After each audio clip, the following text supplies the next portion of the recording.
bahwa menambang dan trading itu tujuannya agak berbeda ya Lisa ya. Kenapa saya bilang berbeda? Karena trading itu tujuannya adalah untuk menghasilkan uang fiat. Nah, sementara menambang itu tujuannya adalah menghasilkan uang digital atau kita sebut sebagai aset digital yang namanya Bitcoin ya.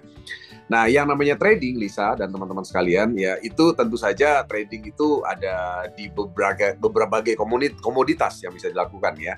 Yang pertama adalah ada yang namanya trading forex, ada trading saham, ya, dan trading kripto, termasuk trading Bitcoin, gitu ya. Nah, trading pada dasarnya adalah membeli di harga murah dan dijual di harga mahal. Ya, saya mau contoh tunjukkan begini ya, untuk dia memberi gambaran buat Lisa dan rekan-rekan lainnya mengenai yang namanya trading ya. Kita lihat ya. Oke, ini saya bukakan di coinmarketcap.com. Ya, ini teman-teman lihat Bitcoin misalnya ya. Nah, di sini kita lihat aja harga di satu hari terakhir atau 24 jam terakhir. Ini adalah harga 24 jam terakhir, teman-teman sekalian ya. Nah, Lisa bisa lihat 24 jam terakhir. Ya, ini kan chartnya 24 jam terakhir. Kalau kita buat 7 hari kayak begini. Ya, kalau kita buat 1 bulan kayak begini. Ini anunya chartnya ya. Jadi ini kita lihat 1 hari aja deh. Nah, ini 1 hari ya. Jadi dalam 1 hari 24 jam terakhir ini adalah bentuk grafik harga Bitcoin, Lisa dan teman-teman sekalian. Jadi naik turun gitu ya. Nah, trading itu apa? Ya, trading itu prinsipnya keinginan orang dalam trading adalah membeli di harga murah, misalnya di harga ini nih, lihat ya. Di harga tanggal tanggal 10 Januari harganya $93.000 sekian ya, jam 10.30 PM. Ya, jadi prinsipnya adalah misalnya membeli di harga ini dan dijual di harga yang hijau yang di atas, ya kan? Nah, jadi dibeli di lembahnya, kemudian jualnya di puncaknya, ya. Nah, tujuannya apa? Ya, tujuannya adalah untuk mendapatkan keuntungan pastinya. Ya, jadi kalau kita bicara trading Bitcoin, tentu saja orang untuk mendapatkan keuntungan, ya satu ya, yang dia harus lakukan pada saat dia membeli atau memasang posisi, ya dia membeli Bitcoin. Ya kan? Nah, ketika dia sudah harga naik, maka dia menjual Bitcoinnya dia mendapatkan keuntungan ya dari selisih harga beli dan harga jual. Nah, itu namanya trading. Nah, tapi satu hal adalah ketika dia jual Bitcoinnya dan mendapatkan keuntungan, maka orang ini udah nggak punya satu saldo Bitcoin lagi kan, benar kan? Jadi saldo Bitcoinnya 0 gitu. Jadi misalnya Lisa hari ini Lisa misalnya membeli 1 Bitcoin seharga 1,5 miliar gitu ya. Nah, beli keluar uang rupiah 1,5 miliar, beli 1 Bitcoin. Kemudian tiba-tiba di 3 hari kemudian harga Bitcoin naik jadi 1,6 M. Ya, jadi kan Lisa di atas kertas sudah untung 100 juta tuh 3 hari, ya kan? Nah, Lisa kalau mau mencairkan keuntungan 100 juta, maka Lisa harus jual itu. 1 Bitcoin-nya dijual seharga 1,6, maka Lisa dapat keuntungan 100 juta. Nah, itulah trading.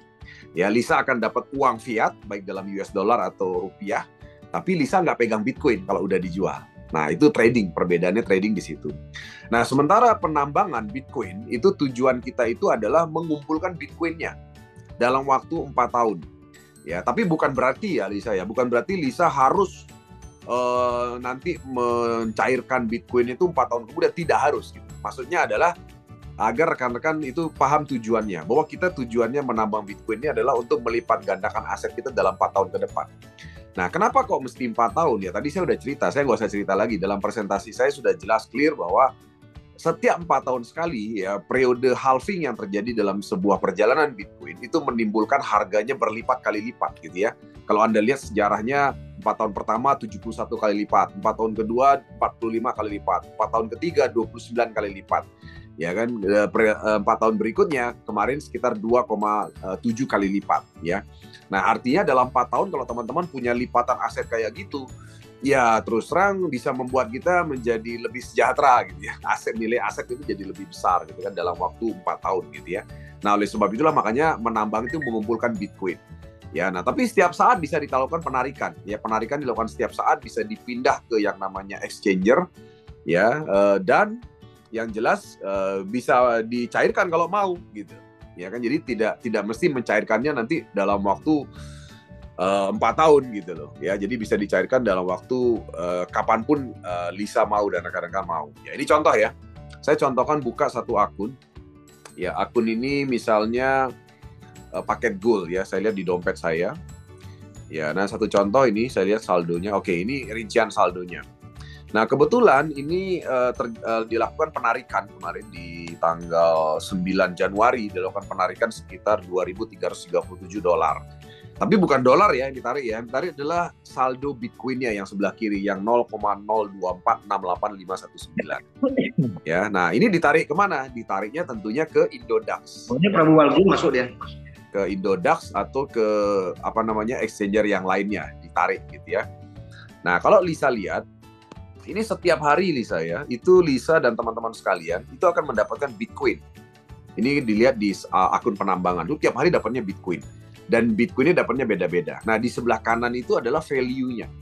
Ya, value itu sengaja ditampilkan agar rekan-rekan itu bisa membayangkan, oh value yang saya dapat hari ini sekian gitu. Nah, tapi sebenarnya saldo Bitcoin-nya lah yang terkumpul terus nih ke atas ya.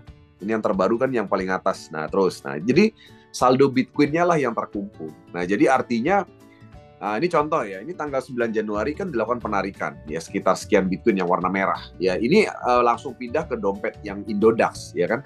Nah, setelah ada di Indodax ya itu adalah keputusan kita atau kewenangan kita sepenuhnya apakah itu mau dijadikan rupiah atau mau dibiarkan dalam bentuk saldo Bitcoin.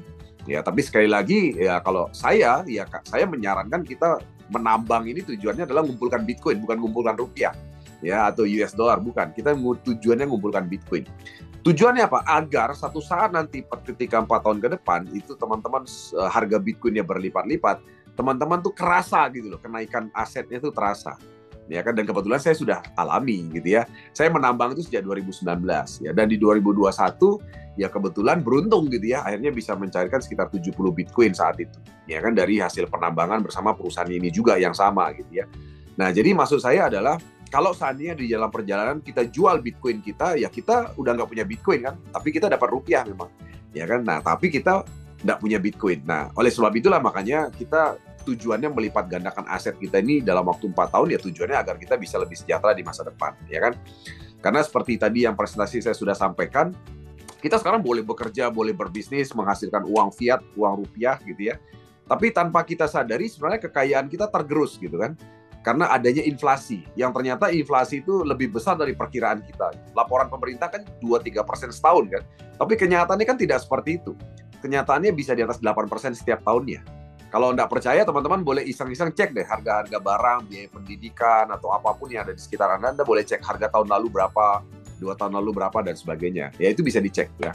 Nah, kebetulan saya juga punya beberapa anak yang memang dari TK, SD, SMP, SMA sampai kuliah itu saya amati betul biayanya, biaya pendidikannya. Dan ternyata biaya pendidikan itu setiap tahun naiknya di atas 15%. Ya kan? Jadi artinya bohong kalau inflasi itu cuma 2-3% gitu loh. Nah, artinya adalah seperti yang saya sudah sampaikan, sebesar-besarnya, sekecepat-cepatnya kita menghasilkan uang, tapi uangnya bentuknya uang fiat, teman-teman sekalian. 10 tahun harta kita tergerus 80% karena adanya inflasi yang tanpa kita sadari ya. Nah, oleh sebab itu makanya kenapa hari ini kita mengumpulkan Bitcoin bersama penambangan iMine ya. Nah, tadi saya lihat Pak Merdika ada buat status gitu ya di Facebooknya, saya lihat ya. Dia mengatakan bahwa kalau ngumpulin rupiah udah biasa, tapi yang luar biasa itu ngumpulin Bitcoin ya. Dan itu betul sekali ya. Jadi artinya memang karena value rupiah itu terus turun. Demikian juga value US dollar, tapi beda dengan value Bitcoin yang terus meningkat ya. Oke, itu ya Lisa ya. Semoga bisa menjawab perbedaannya menambang dan trading ya. Oke. Kemudian Jason ya. Apakah mining provider bisa menentukan kerjasama dengan salah satu mining pool atau mereka bebas membiarkan blockchain memilih mining poolnya? Oke, teman-teman sekalian ya, tadi teman-teman kalau menyimak baik-baik, dalam sebuah penambangan Bitcoin itu selalu ada 3 pihak yang terlibat ya. Yang pertama adalah provider penambangan. Provider penambangan itu kalau komputer itu kita sebut hardware-nya. Itu hardware-nya komputer ya, yang menyiapkan mesin, listrik, lokasi penambangan itu adalah provider penambangan. Nah, dalam hal ini provider kita itu adalah Minebase ya. Tadi teman-teman udah dengar. Yang kedua adalah software-nya. Dalam komputer ada software penambangan. Di mana software penambangan ini adalah mining pool. Ya, jadi yang menyediakan software penambangan. Nah, komputer ini terus ada yang memasarkan kan, ada yang menjual kan komputer itu, yang memasarkan, mempromosikan. Nah, itu eMine. Ya, kalau penambangan ini yang mempromosikan, yang menjual komputer ini gitu ya, istilahnya bukan komputer ya, maksud saya samakan dengan komputer tadi, itu namanya eMine. Nah, eMine ini kita sebut sebagai perusahaan cloud mining. Ya, apa itu cloud mining? Artinya teman-teman itu ada dimanapun di seluruh belahan bumi ini, tapi teman-teman bisa mendapatkan Bitcoin dari hasil tambangnya Minebase yang ada di beberapa titik tadi. Jadi Anda Inggris, ada di Amerika, ada di Indonesia, di seluruh dunia Anda bisa dapat hasil tambang Minebase yang ada di lokasi-lokasi yang mereka sudah tetapkan, ya. Nah, iMine atau dalam hal ini Minebase ya, Jason ya. Minebase itu memang punya kerjasama khusus dengan Foundry USA. Ya, kenapa kerjasama khusus? Karena memang Foundry USA ini paling terpercaya untuk penyedia software penambangan dan dia paling besar, ya. Nah, kalau kita lihat ya, Jason ya, kita bisa cek di sini ya, misalnya, oke, saya cek di sini aja contoh ya. Nah, ini contoh ya. Kita contohkan aja. Jadi artinya begini, memang Minebase itu bekerja sama dengan Foundry USA sebagai software penambangan terbesar. Tapi ya, tidak menutup kemungkinan terkadang transaksi itu juga divalidasi bukan oleh Foundry, bisa jadi oleh mining pool yang lain, Jason ya. Jadi tidak menutup kemungkinan, karena dalam dunia blockchain itu ketika misalnya si Foundry ini lagi sibuk-sibuknya misalnya, kan ini penambang ini kan rebutan kan, karena setiap 10 menit sekali kan mereka harus validasi 144.000 transaksi. Nah, ketika misalnya si Foundry-nya penuh gitu ya, dalam tanda kutip ya, artinya transaksi yang dia lagi validasi kepenuhan gitu ya, ada satu saat di mana kadang-kadang dilempar keluar gitu loh maksudnya. Validasinya dilempar ke mining pool yang lain. Nah, untuk mengecek ini kita coba cek ya. Ini adalah contoh penarikan. Contoh penarikan yang dilakukan, cara ngeceknya gini teman-teman. Nah, di sini kan ada tulisan withdrawal kan. Nah, di tulisan withdrawal ini teman-teman klik. Nah, ini ada ID transaksinya. ID transaksi blockchain. Nah, sebagai gambaran buat teman-teman sekalian, saya kebetulan pernah di bank ya. Di bank itu semua transaksi transfer satu dengan yang lainnya itu ada di ID transaksinya. Nah, namun ID transaksi itu dicatat oleh server bank ke dalam buku besar bank. Ya, di mana buku besar bank itu terpusat, sentralisasi, disimpan dalam sebuah tempat yang namanya tempat server ya, server bank gitu ya. Nah, kalau di dunia penambang Bitcoin itu kan disimpan di blockchain, di mana blockchain ini bukan server terpusat, tapi dia ada di internet. Nah, untuk mengeceknya kita klik di sini. Ini kan ada ID transaksi. Nah, rekan-rekan bisa klik kata-kata buka Explorer. Ya, klik buka Explorer. Nah, ini websitenya bisa 9 bahasa ya teman-teman. Saya udah ganti bahasa Indonesia. Jadi klik buka Explorer, nah muncul ke sini. Ketika klik buka Explorer, dia akan muncul seperti ini. Nah, ini dia. Ya. Nah, kelihatan di sini adalah detail transaksinya semua kelihatan. Ya, termasuk nanti kelihatan siapa minernya dan sebagainya. Itu kelihatan semua di sini, ya. Nah, ini ya. Oke. Nah, jadi ini kelihatan transaksi detailnya bahwa yang kita terima itu betul-betul dari penambangan, ya. Nah, teman-teman bisa klik misalnya di sini. Ini salah satu, ya kan? Nah, ini contoh transaksinya ya, kelihatan semua di sini dan teman-teman bisa lihat sebenarnya siapa yang melakukan penambangan. Jadi transaksi detailnya bisa dilihat semua. Ya. Nah, ini sebentar saya cari dulu. Ini mestinya kelihatan di. Oke, sebentar.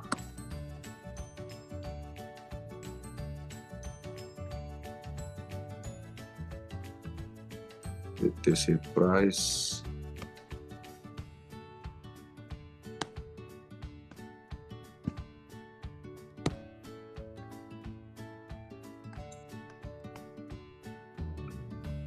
Nah, ini ada tulisan miner. Nah, ini miner ya. Minernya di sini, sorry, saya tadi klik yang mana ya? Sebentar, ini unknown. Saya ulangi ya, teman-teman. Kita balik ke yang tadi ya. Kita balik ke yang tadi biar minernya apa. Nah, ini kita balik ke yang ini, kita klik di sini buka Explorer ya. Kita klik buka Explorer. Nah, kemudian kita klik di salah satu transaksi tadi ya. Oke, di sini misalnya ya. Oh, bukan, sebentar.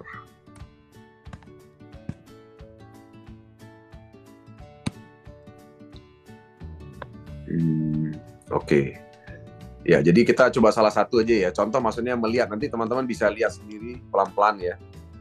Salah satu transaksi kita bisa lihat siapa minernya gitu maksudnya ya. Oke, sebentar, tadi lihat di mana ya?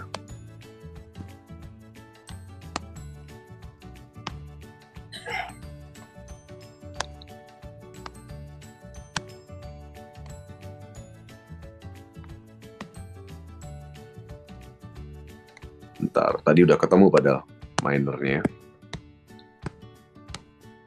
Sorry.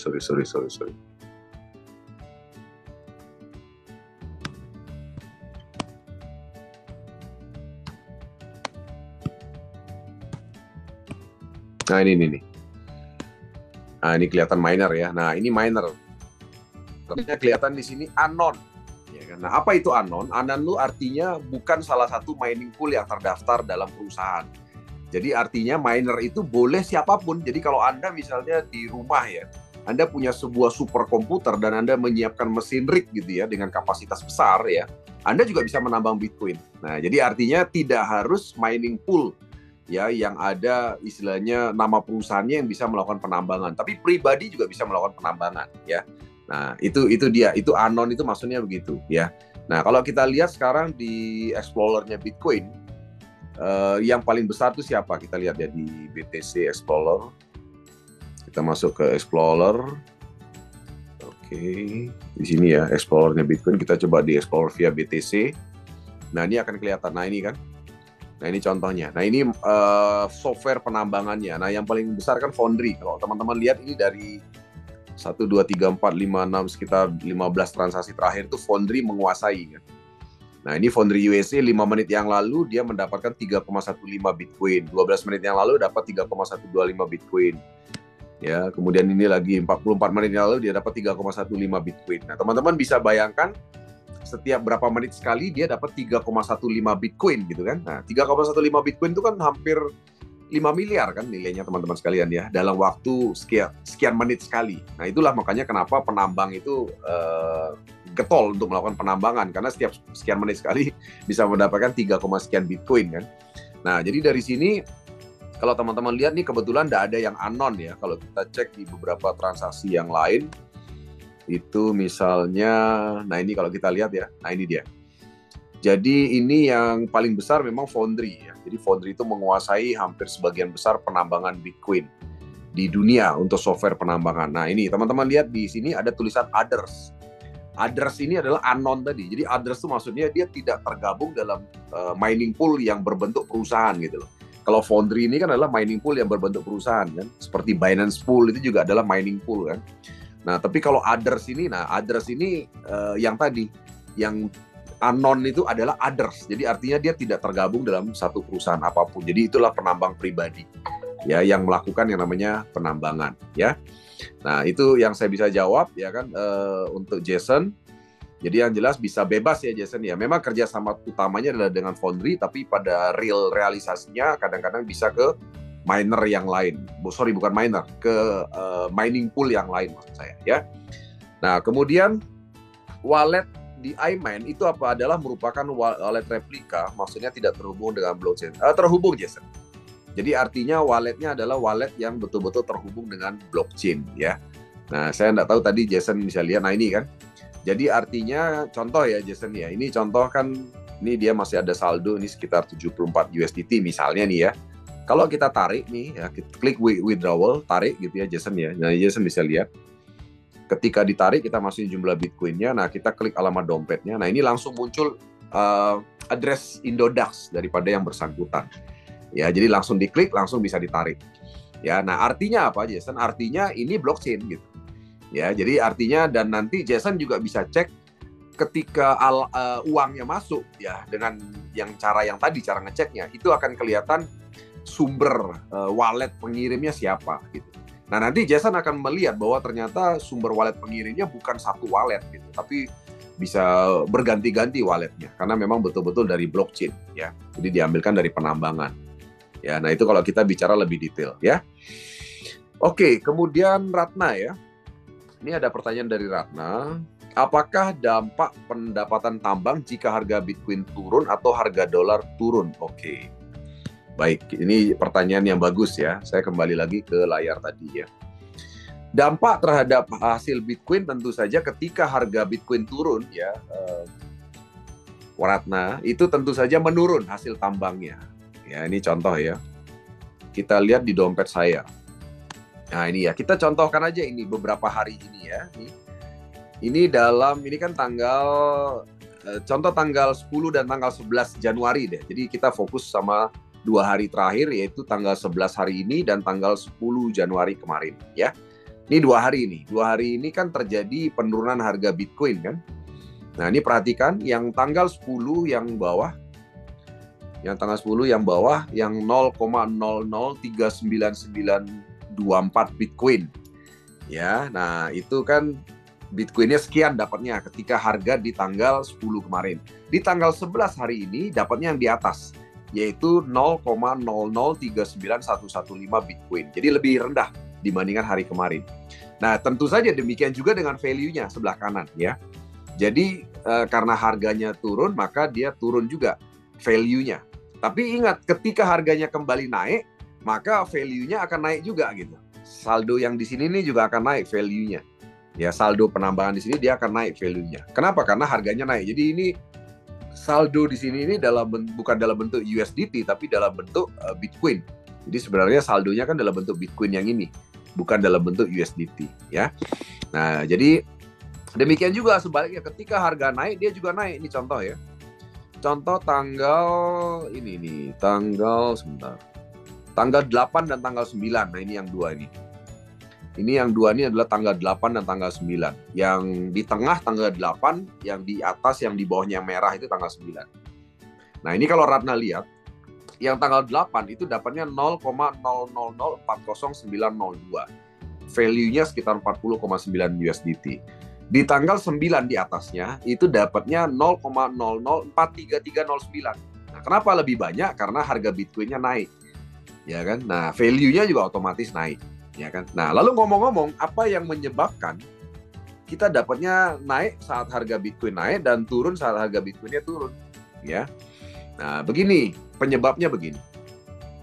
Jadi, Mindbase ya, Mindbase ketika dia dapat Bitcoin, dia kurangi dengan biaya listrik. Ya, biaya listrik. Ya, biaya listrik dikurangi, baru setelah itu diberikan kepada Anda sebagai penambang atau miner, kan? Nah, pembayaran biaya listrik itu dibayar dalam USDT atau US dollar. Ya, kan sama value-nya, kurang lebih lah ya. USDT lebih mahal dikit, ya. Nah, dia fix, biayanya fix, tidak berubah US dollar. Ya, USDT-nya fix, yaitu kalau di iMine itu Anda dibebankan yaitu 0,032 USDT per KWH. Ya, per KWH. Jadi fix, tidak berubah, biaya listriknya tidak berubah, ya. Nah, lalu apa yang menyebabkan harga Bitcoin yang kita terima bisa naik atau turun? Ya karena begini, contoh ya.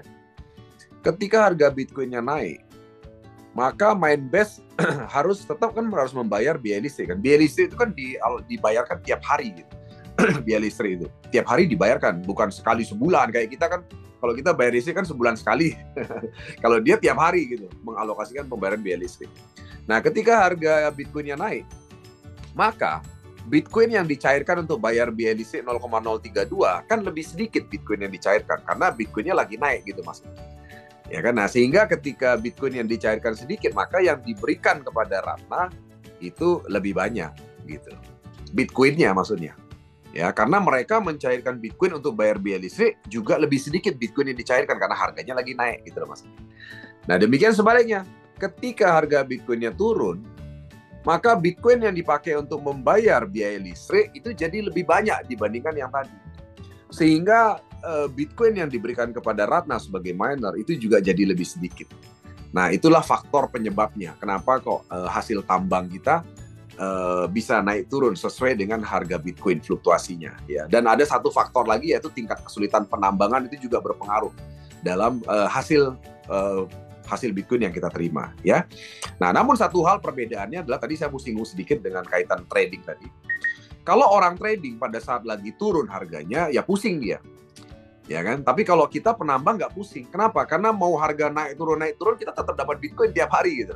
Cuma bedanya adalah kalau lagi turun ya lebih dikit aja. Tapi ketika dia lagi naik dapatnya lebih banyak gitu. Nah, itu dia. Enaknya di situ kalau kita menambang. Makanya saya selalu sampaikan ada satu materi ya saya sebelumnya adalah Menambang itu nggak stres, teman-teman sekalian. Ya, dibandingkan kalau Anda trading atau membeli Bitcoin di market.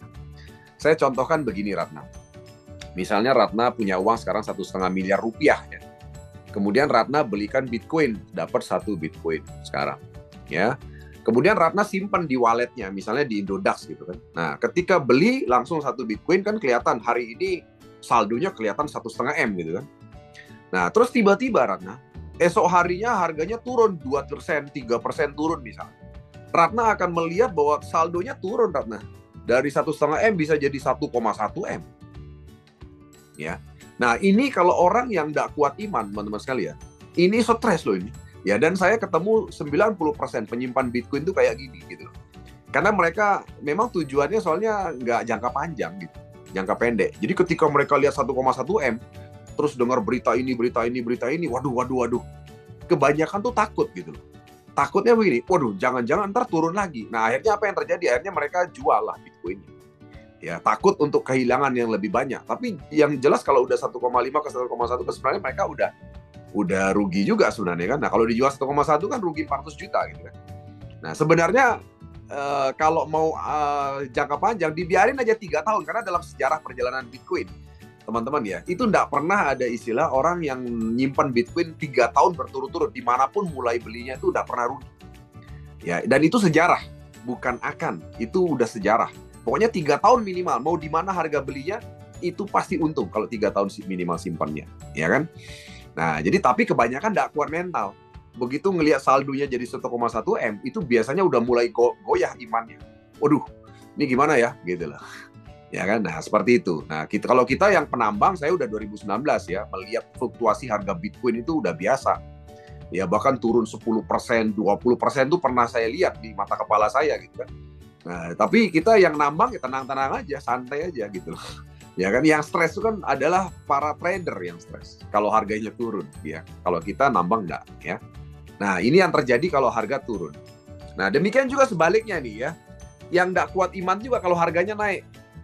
Tadi pas beli 1, M kan saldonya. Terus tiba-tiba Ratna harganya naik. Harganya naik misalnya 1,6 M aja harganya naik. Contoh nih. Harganya naik nih, saldonya Ratna ini jadi 1,6 M. Secara manusiawi, Ratna akan tergoda. Waduh, lumayan ya. Udah 1,6 M, ini kalau saya jual Bitcoin saya cuan 100 juta nih. Ya kan? Apakah ini akan masih bisa terjadi lagi atau enggak? Saya nggak tahu nih. Wah, lebih baik jual aja deh. Nah, begitu yang terjadi biasanya. Jadi artinya para trader atau para investor Bitcoin itu banyak yang nggak kuat iman. Nggak kuat imannya itu gini loh. Harga turun dia takut, harga naik dia takut kehilangan kesempatan gitu. Nah, banyak trader itu ketika naik kayak gini, itu hanya dilepas Bitcoinnya, dijual. Ya kalau udah dijual Bitcoinnya berarti kan nggak punya Bitcoin lagi kan, bener nggak? Nah, akhirnya 4 tahun kemudian saat harganya melompat 40 kali lipat, 29 kali lipat kayak kemarin, mereka nggak punya Bitcoin, cuma wow begitu aja. Wow, gila ya. 4 tahun 29 kali lipat, tapi saldo Bitcoin udah nggak ada. Kenapa? Karena udah dijual, karena nggak kuat iman tadi. Nah, itu yang terjadi kalau misalnya kita tuh beli Bitcoin di market. Tapi kalau nambang nggak begitu. Makanya kenapa nambang itu 4 tahun kan? Nambang itu ibaratnya dengan uang kecil kita bisa dapat uang besar. Saya tadi udah contohkan. Kalau misalnya Ratna dan teman-teman punya uang 194 juta hari. Kalau dibelikan Bitcoin, itu dapat kurang lebih sekarang tuh sekitar 0,11 sekian Bitcoin. Ya, nah 4 tahun lagi ya tetap 0,11. Tapi kalau ini dijadikan mesin tambang, ini dapat mesin gold. Ya, nah mesin gold itu kurang lebih kalau dalam perjalanan selama ini 3,8 tahun itu bisa menghasilkan sekitar 0,3 sekian sampai 0,4. Jadi hampir 3 kali lipat lebih banyak dibandingkan kalau beli Bitcoin hari ini. Menambang. Nah, menambang itu dengan uang kecil kita ngumpulin Bitcoin sedikit demi sedikit dalam 4 tahun. Nah, kenapa 4 tahun dibuat? Ya karena tadi. Karena yang namanya halving itu 4 tahun sekali. Jadi kita ajak penambang ini untuk sabar ngumpulin Bitcoin 4 tahun lagi. Tapi bukan berarti tidak boleh dijual di tengah-tengah ya. Misalnya nih, kalau ada kebutuhan ya jual aja, no problem gitu loh maksudnya. Tapi maksudnya tujuan kita menambang ini adalah melipat ganda hasilnya dalam 4 tahun. Ya. Nah, kemudian saya jawab pertanyaan berikutnya dari Ratna. Apa dampaknya kalau harga dolar turun? Ya, dampaknya harga dolar turun sebenarnya tidak ada kaitannya. Justru kalau harga dolarnya turun, sekarang tergantung nih dolarnya turun terhadap apa dulu gitu ya, omongnya. Jadi kita bicara sekarang terhadap Bitcoin dah. Ya kan kalau terhadap Bitcoin turun berarti kan enak gitu loh. Kenapa? Karena Bitcoin kita kan jadi nilainya lebih tinggi kalau harga dolarnya turun. Tapi yang saya jelas begini, yang menarik adalah ini akan berpengaruh pada saat Ratna melakukan penyewaan mesin tambang bersama iMine. Atau kita sebut membeli hash power di iMine. Satu contoh begini, misalnya kita bicara paket gold senilai 10.500 USDT, kan satuannya adalah USDT ya. Satuan itu USDT. Oke. Nah, ketika harga dolarnya turun, ya kan, tentu saja kalau uangnya Ratna ini adalah rupiah gitu ya. Untuk mendapatkan mesin tambang, ya tentu saja rupiahnya kan harus dijadikan USDT dulu ya, atau dijadikan Bitcoin, ya kan. Nah, kalau harga dolarnya turun, ya tentu saja rupiah yang digunakan untuk mengambil paket gold senilai 10.500 otomatis kan lebih banyak rupiahnya. Nah, tapi ketika nilai dolarnya naik gitu ya, ini kita bicara kaitannya dengan mendapatkan mesin tambang ya. Ketika nilai dolarnya naik ya tentu saja rupiahnya lebih sedikit yang digunakan untuk memiliki sebuah mesin tambang. Nah, itu dampaknya kalau kita bicara berkenaan dengan yang namanya mendapatkan mesin penambangan bersama iMine ya, dampaknya di situ. Tapi kalau saldonya Ratna sudah dalam bentuk Bitcoin, nah ini beda cerita. Kalau saldonya Ratna sudah dalam bentuk Bitcoin, ini enak kalau dolarnya turun ya. Kenapa enak? Karena ketika dolarnya turun, kalau tadi kan saldonya Ratna ini rupiah. Kalau saldonya Ratna rupiah, kalau dolar turun, Ratna akan mengeluarkan rupiah lebih banyak untuk mendapatkan mesin penambangan. Tapi kalau saldonya Ratna Bitcoin, ya, dan dolarnya turun, ya kan, nah maka Ratna akan bisa menggunakan Bitcoinnya lebih sedikit dibandingkan saat dolarnya naik. Ya, itu kaitannya Ratna ya dengan naik turunnya US dollar. Ya, oke, silakan. Ada pertanyaan lagi?